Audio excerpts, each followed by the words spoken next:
Imagine your car's check engine light flashes every single time you hit a pothole. Oh, yeah. And after a few weeks of this, you stop taking it to the mechanic. You just put a little piece of black tape over the dashboard and you keep driving. I mean, we've all been there with our cars, but yeah. Right. But today we're looking at a real-world cybersecurity test where that exact scenario, like ignoring those constant noisy alarms, allowed attackers to just walk right through the front door. And they took the master keys to the network and they casually were reading the security team's own internal emails. So welcome back to Cyber Mornings Daily. It is a terrifying scenario, but it really is the reality of operating in a modern enterprise environment today. I mean, we spend so much time marveling at the cinematic nature of cyber attacks, right? Like the shadowy advanced persistent threats or the zero-day malware. And we just forget that defense is mostly about process. It's about structure and managing just an overwhelming amount of noise. Yeah, and so today's deep dive is really a high-signal cybersecurity briefing, and we're focused squarely on those defender actions. We have a stack of recent reports that paint this incredibly detailed picture of what it actually takes to defend a network right now. Yeah, the data we have today is great. It is. We are looking at critical vulnerabilities that were just added to the federal watch list. We've got a massive FBI takedown of a state-sponsored obfuscation network.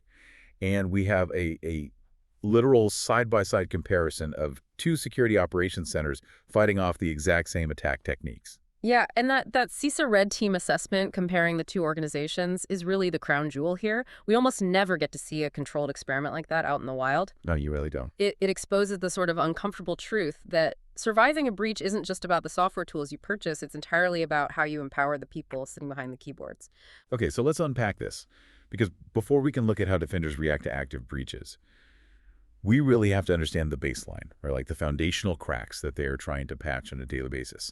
So CISA just added, I think it was 6 new flaws to its known exploitive vulnerabilities catalog, the KEV. That's right.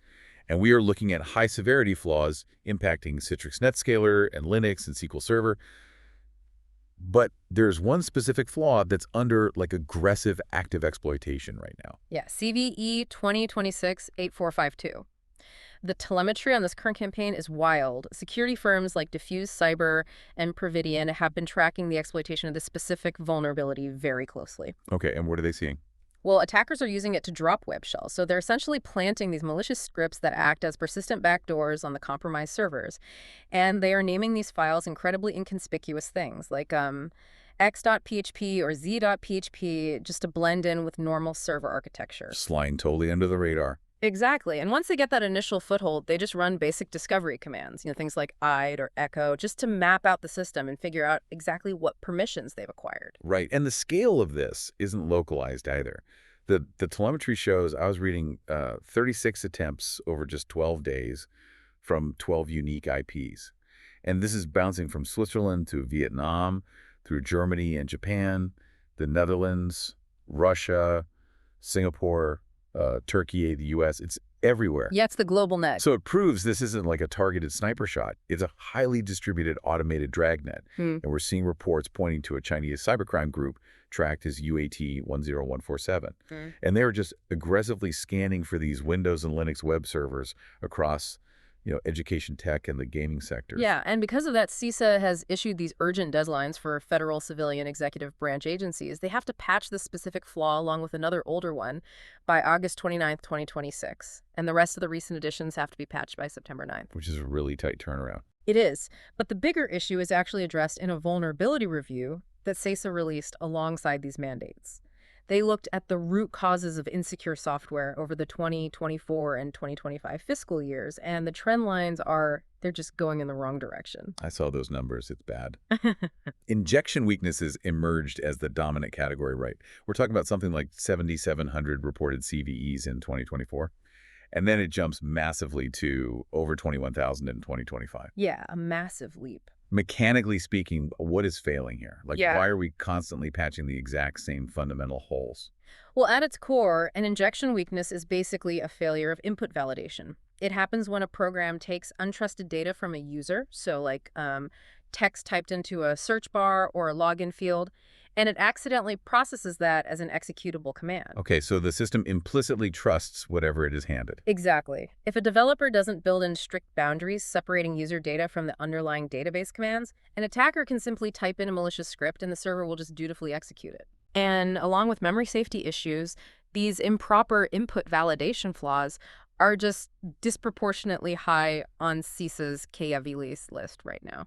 So why the massive spike, though? I mean, from 7,000 to 21,000 in a single year, that isn't just a gradual decline in code quality. Something major shifted. Right, something shifted. And that something is artificial intelligence. Yeah. AI is now actively being used by threat actors to automate this vulnerability discovery and the exploitation side of it. Oh, of course. What used to take, a team of human researchers weeks of manual code review can now be done in minutes. AI models are just scanning exposed assets. They're identifying these input validation failures, and then they're automatically chaining them together to build exploits. So if the software industry is building a skyscraper, an injection flaw isn't like a broken window on the 50th floor. It's more like a hollow steel beam right in the foundation. That's a great way to put it. And we keep trying to add heavier locks to the doors and issuing patches after the fact, while AI is out there basically X-raying the entire steel structure for weaknesses at light speed. Yes, that foundation analogy is critical. CISA is screaming from the rooftops that software providers have to address these underlying weaknesses during the development phase. AI is helping development teams ship code up to 50 times faster today. Right. But if security practices fall behind that accelerated pace, the resulting foundational cracks are exactly what these highly sophisticated actors rely on to build out their infrastructure. Which connects directly to our next report, actually. Yeah. Because if developers are leaving these foundational flaws wide open, who is actually capitalizing on that? And the answer is, it's not just script kiddies looking to deface a website, So right? tell it all. Well, the year is nation-states building massive camouflage networks out of our unpatched routers and smart devices. Yeah, so the Department of Justice and the FBI just announced the disruption of a massive operational network known as QTFY. Right. They dismantled two specific hacking platforms called QScan and QTrouter. And the FBI documents explicitly state this infrastructure was operated by a Chinese state-sponsored group employed by the Nanjing Xinjiang Network Technology Company. Just a front company, basically. And according to the unsealed court documents, that company's client list includes China's Ministry of State Security and the People's Liberation Army, which is, that's heavy hitting.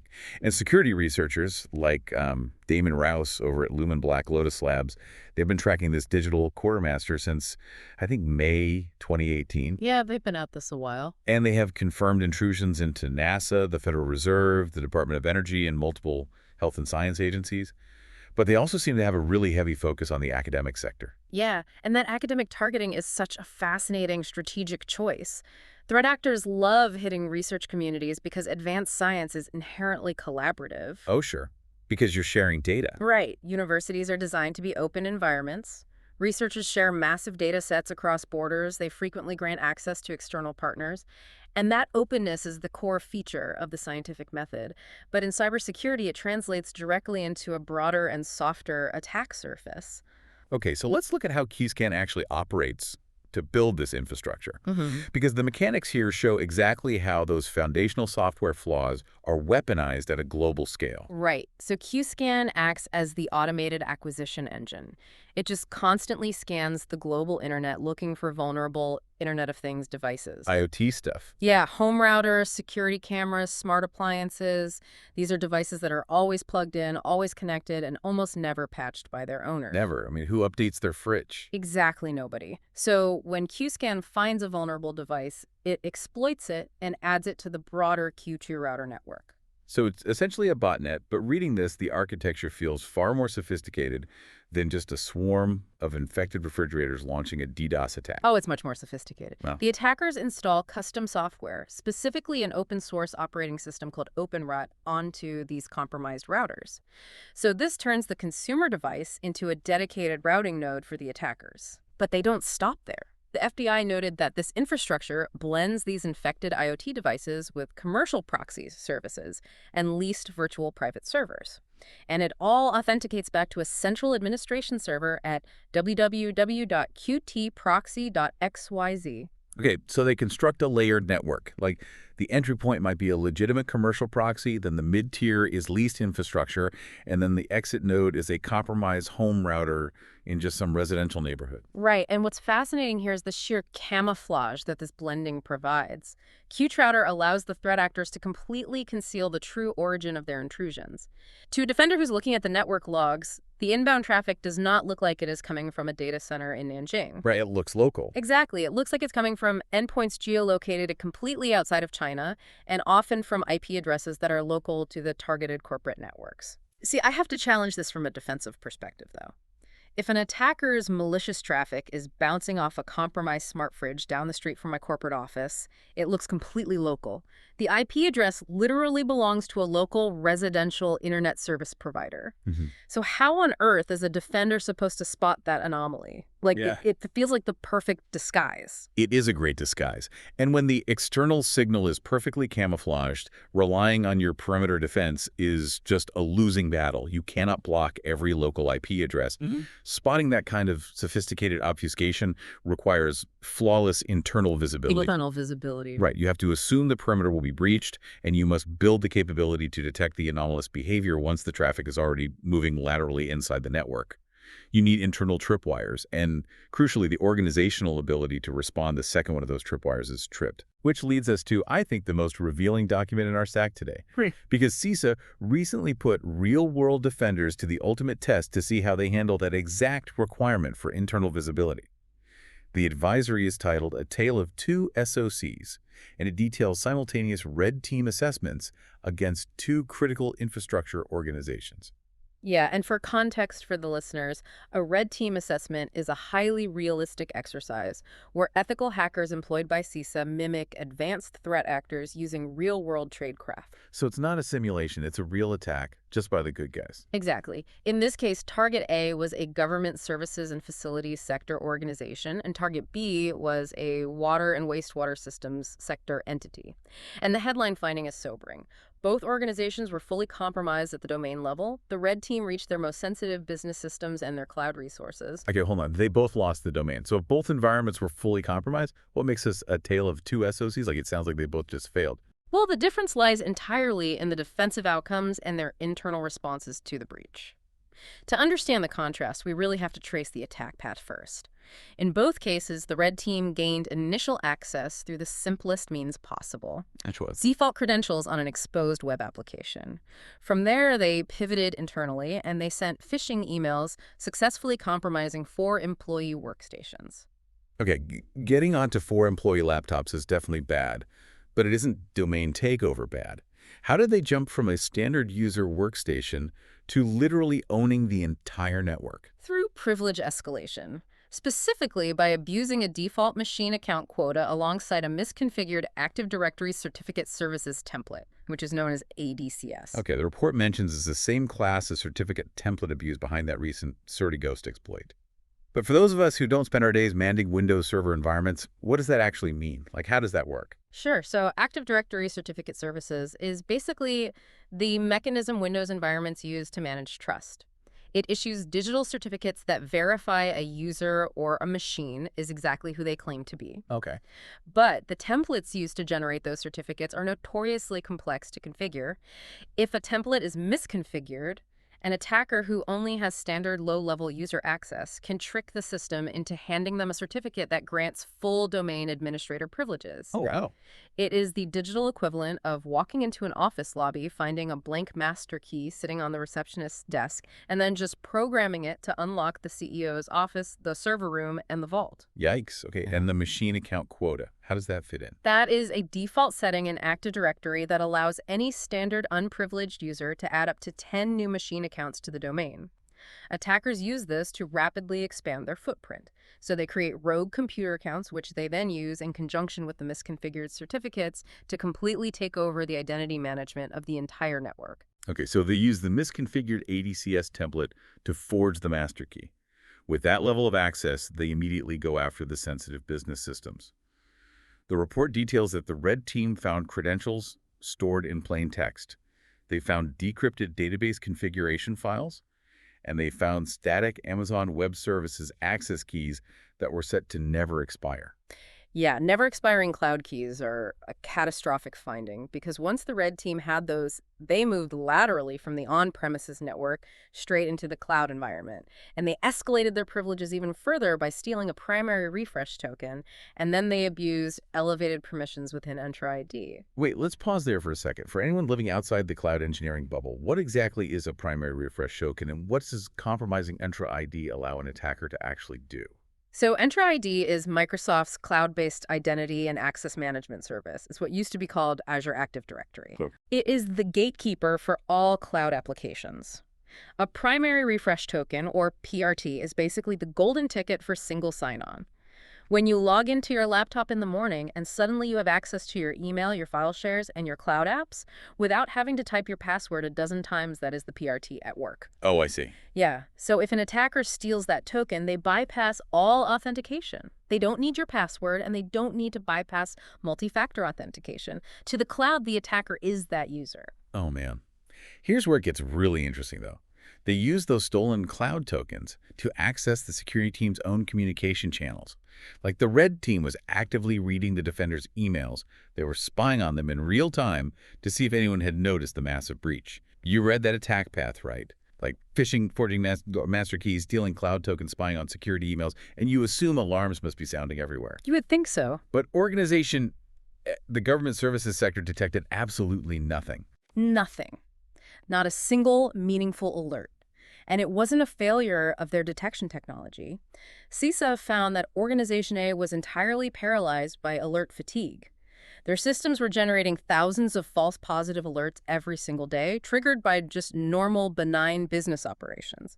And many of these false positives were rated as high severity. It's exactly like the check engine light we talked about at the top of the show. If the dashboard is always flashing red, eventually the analysts just stop looking at it. But this time the engine was actively on fire. Exactly. If we connect this to the bigger picture, Organization A suffered a structural failure. They operated multiple siloed security operation centers with zero shared visibility, so the endpoint team couldn't see what the cloud team was seeing. Wow, that is a recipe for disaster. Right. Like ER doctors who aren't allowed to talk to the MRI lab. Exactly. And in one particularly agonizing detail in the CISA report, a valid alert actually fired. A system flagged the red team's lateral movement on a configuration server. Wait, so the technology worked. It caught the attacker. It did. But the SOC analysts dismissed it, and they closed the ticket. Why? Because they couldn't identify who internally owned that specific server. The bureaucracy was so dense that without a clear system owner to verify the activity with MCAL, they had no authority to investigate further. They just assumed it was another false positive in a sea of noise. Unbelievable. But contrast that with Organization B, the water and wastewater entity.